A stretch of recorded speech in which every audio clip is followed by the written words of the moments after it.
Hi, and welcome to another Watch Geek video. Today I'll be doing a tutorial for the GWN-Q1000, but in this video I'm just going to cover the basic G-Shock functions, while the sensor functions I'm going to do a separate video on that. Since this, even like that, is going to be a very long video, just like in all my other tutorial videos, in the description you will find a table of contents with time codes, so you can jump to specific parts of the video or functions of the watch. Now the first thing that I'm going to show you is how to check the battery level, because this is a solar powered watch, and if the battery is anywhere between low and charge, you shouldn't do any of the things that we're going to do. So you want to keep the battery between medium and high, so M or H. And to do so, you just avoid storing the watch in complete darkness for long periods of time. So if you know that you're not gonna wear the watch for a long time, don't leave it in a drawer or in its box. Just leave it in a normally lit, I don't know, living room or somewhere like that, and it's gonna be okay. So this watch, to see its battery level, you need to go into any mode other than timekeeping and then return to timekeeping, because when you return to timekeeping, it's going to show you for a couple of seconds what the battery level is over here with the letter M, H, L, or CH. So when we return to the home time, and you can do it by simply cycling to the end of the functions and back to the home time, or no matter what function you're in, pressing and holding this for a couple of seconds is also going to jump you back to the home time. So let's do it. And there, as you can see, the watch just displayed M, meaning that the battery currently is at medium. It's pretty short, but it's enough for you to see the level of the battery, like so. Okay, so once the battery level is at medium or high, you know you can play with the watch. So the first thing that I'm going to show you is how to check and calibrate the hands. Because just like on all analog digital G-Shocks, the hands can sometimes be out of sync of the actual time. Now to check the hands, while in the home time, you just toggle this screen to display the hours, minutes, and seconds, and then these hands have to be in sync with the digital screen, at least in the home time. Now if this is not displayed on the home time, you use this button to cycle back to that screen. Because this watch can display a lot of things in the home screen, you simply cycle with this button until you get to the time. So as you can see, this watch is okay. The digital time corresponds to the analog time, so everything is okay. However, if it wasn't okay, this watch will do automatic hand correction almost every hour, I believe so. And if you notice that something is wrong and it didn't correct itself, you can initiate a manual hand correction, which is actually semi-manual because you just have to start it and the watch does it by itself. Now to do so, you just unscrew the crown, pull it out, and press this for more than 3 seconds. So press and hold until the watch initiates a hand setting. More than 5 seconds. Okay, and now the watch is going to start adjusting its own hands. It does it automatically, so you don't have to do anything but wait, and you cannot close the crown until the watch finishes. Since this is going to take a while because it needs to test its hand, it can take up to 2 minutes. I'll probably just speed up the video. So let's just wait for the watch to finish.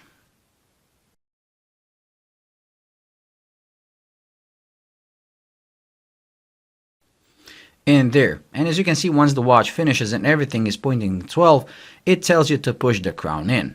There. So it does take some time. However, at least you don't have to do anything. You just let the watch do its thing. And this is a pretty cool technology.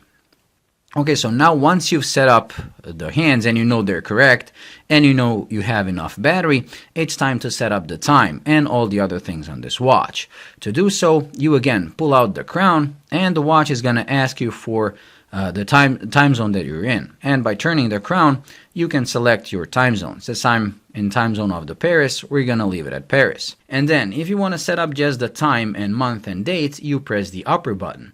If you want to set up everything else of the watch, including units, DST, and everything, you press the lower button. Now you press the mode button and the watch is going to ask you for the daylight savings time, or DST. So you can leave it at auto, meaning that the watch is going to receive from the atomic clock the information whether the summertime is on or off, or you can manually turn it to off or to on depending on where you live. We're just gonna leave it to auto, like so. Pressing the mode button again takes you to the latitude and longitude settings. So first latitude, and you use the crown to correct it. Now this latitude and longitude is used to determine the sunrise and sunset data, and when you change your home city, the latitude and longitude is set up for that city exactly. So all you have to do here is fine-tune it to your exact location. So this is the longitude and latitude for Paris, and now if I'm north of Paris or east or something, I can just fine-tune to my exact location, and you do it with the crown. You can go north, you can go south, and to determine your exact latitude and longitude, you can just open Google Maps, find your location, and then pressing the right click of the mouse button, you can click what's here. And at the bottom of the screen, it's also, among other things, it's going to display the exact longitude and latitude. So that's one way of finding it out. Pressing the mode button is going to ask you for the longitude. You can go east or west, again with the crown, and everything that you do with the crown, you can also speed scroll if you spin it really hard. Okay, pressing the mode button again, the watch is going to ask you whether you want the key tone to be turned on or if you want the watch to be muted, meaning that when you press the buttons like so, the watch is not going to make any sound. Let's return it back to the key tone, like so. Pressing the mode button again asks you for the auto light. This watch, and you do it again with the crown, and this watch has the full auto light, meaning when you tilt it like this and tilt it to your face, when you put it level and tilt it to your face, the face of the watch is gonna light up automatically. The fact that it has a full auto EL means that it's, once you turn it on, it's gonna stay on indefinitely. Why? Well, because it has a solar panel, so it can detect when it's in the dark, and it's not going to use it unnecessarily. While regular battery-operated G-Shocks will turn this off after 6 hours to save on the battery. And since I don't like this function, I'm going to turn it off. Pressing the mode button again takes you to the light duration. If it's like this at 3, the light is going to stay on for 3 seconds after you press the button. You toggle it with the crown, you can put it to 1, now it's going to stay on for 1.5 seconds. Since I like it as long as possible, let's leave it at 3. Pressing the mode button again, going to ask you about the 12 or 24 hour display selection. So again, with the crown, you can choose between the AM and PM indicator or the military time. Pressing the mode button again is going to ask you for the power save. Now, if you put the power save on, the screen is going to turn itself off between 10 p.m. and 6 a.m. of the next morning, unless you use the watch. You can turn it on or off again with the crown. Pressing the mode button again asks you for the units of the altimeter and depth meter, so you can have meters or feet. Pressing the mode button again asks you for the unit of the barometer. Again, you can toggle between the two. And lastly, the units of the thermometer, Fahrenheit or Celsius. And pressing the mode button again cycles you back to the home time selection.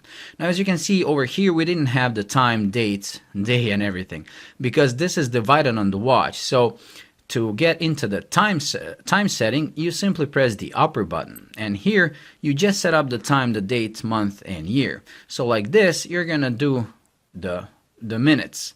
You can also do the hours like this, but it's pretty slow. And like I said, you can go really fast if you spin the crown like this a couple of times. And now it's gonna do it automatically until you stop it. And you can go in the other direction as well by spinning it really fast. Okay, now, once you've set up the minutes, pressing the mode button is going to ask you for the hours. Since the hour hand is independently settable, it is pretty fast, so you can now move the hours. Like so. Pressing the mode button again asks you for the year. Again, up or down with the crown. Pressing the mode button again asks you for the month. Again, up or down. And the date, up or down. And pressing the mode button again cycles you back to the time. So as you can see, this will cover only the time. Now, when you've set up the time and you changed it, when you close the crown, the watch is going to start from 0. So 8:38 and 0 seconds when you close the crown, as you can see like this. And now it's 01:02:03. And that's pretty much it when it comes to the setup. You close the crown, and that's it. Okay, so in the home time, this watch is going to display the seconds, the minutes, the hours. This small hand right here is going to display the tide data. And this screen here has a couple of modes. In this mode, it's displaying the day of the week, the month, and the date.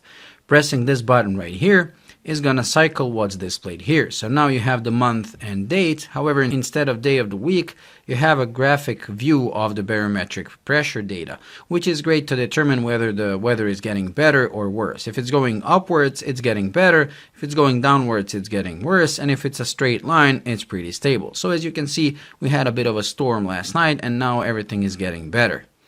Pressing this button again is going to take you to the digital time. So this time is exactly the same as this, and it's used if you don't know how to read the hands or if you want to check whether the hands are okay, like I just explained a minute ago. Pressing it again is going to take you to the moon age. So this is the moon phase data. And pressing it again takes you back to the default setting. However, if you press and hold this button, the watch is going to enter the weather alarm mode, meaning that now this barometric pressure data is going to be displayed right here, but also this hand has changed to display what the tendency is of the barometric pressure. And in this mode, the watch is going to take barometric readings every 2 minutes for the next 24 hours, no matter what you do with the watch. And if there's a sudden change in pressure, whether it's up or down, the watch is going to beep and tell you whether it's going up or down.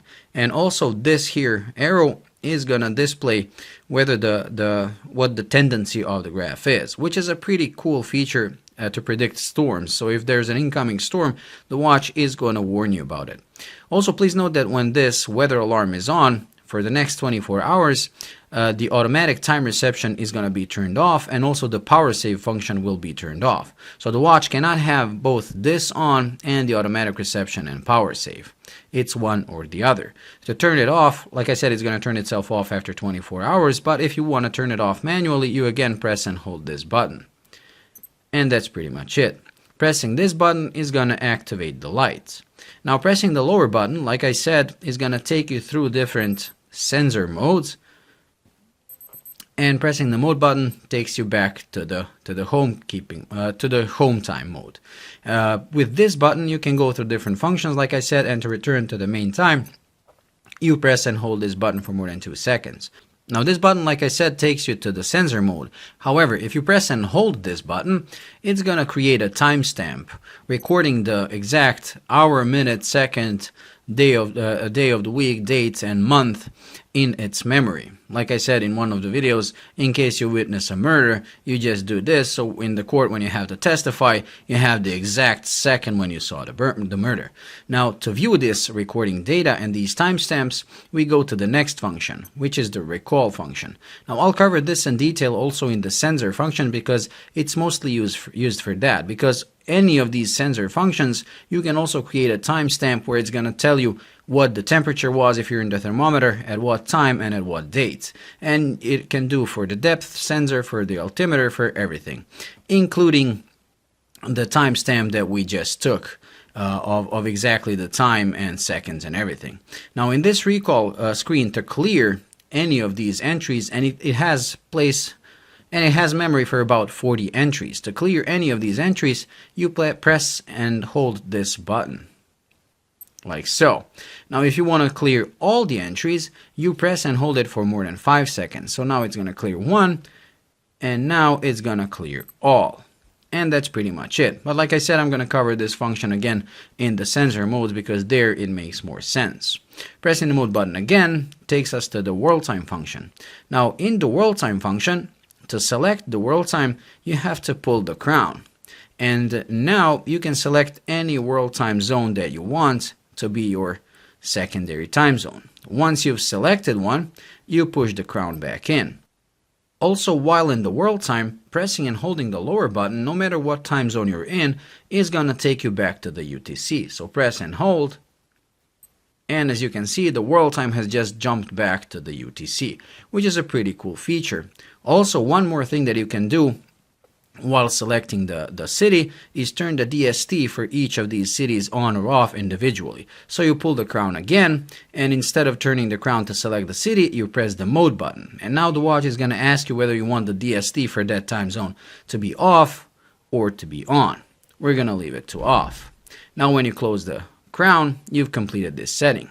Another thing that you can do in this time function is the time swap function, meaning that if you travel between two time zones, and when you're leaving, you have the home time here and the destination time here. However, when you land there, you want the destination time to be your main time so that it's easier to read, but you still want to keep track of your home time. So to swap these two, you simply press and hold this for about 3 seconds.